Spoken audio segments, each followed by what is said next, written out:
Guys, today I'm showing you my slime haul, and I already have some of the things, like the supplies that I'm going to be using, like the supplies that I use already out, and the slimes are all in this big box. So yeah, let's just get started because this video is probably going to be like 17 minutes long.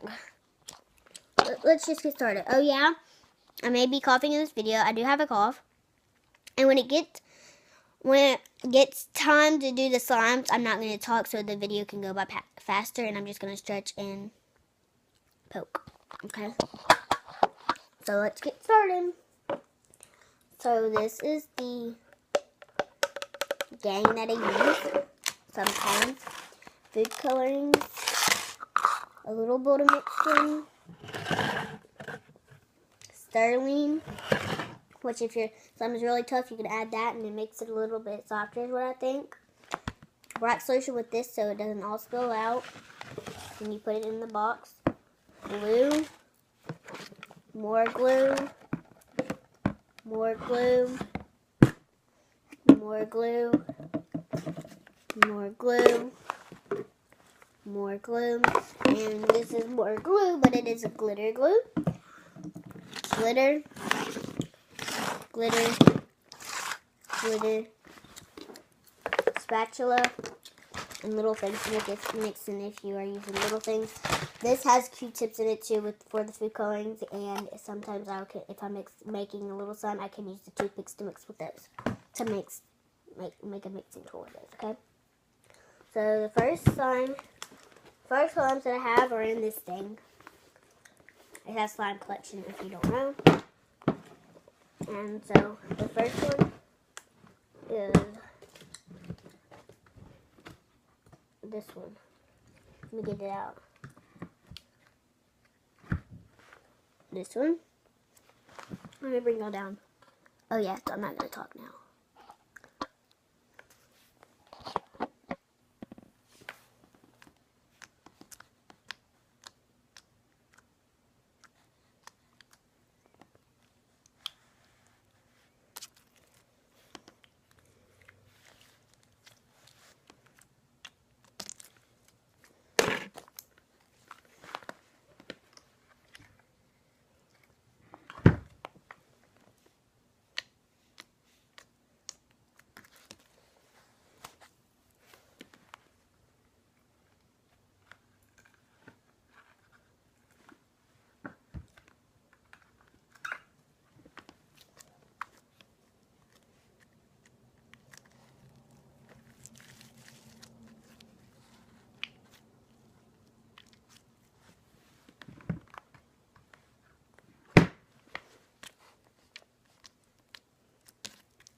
Guys, I know I'm not supposed to talk, but is this yellow or green? Comment down below. Yellow or light green? Comment down below. Just want to know y'all's opinion because some of my friends think it's green. I'm like, no, it's not. Okay, so yeah, guys. Hope you guys enjoyed this video. Please thumbs up if you did and subscribe to see more of these videos in the future. And yeah, so peace out.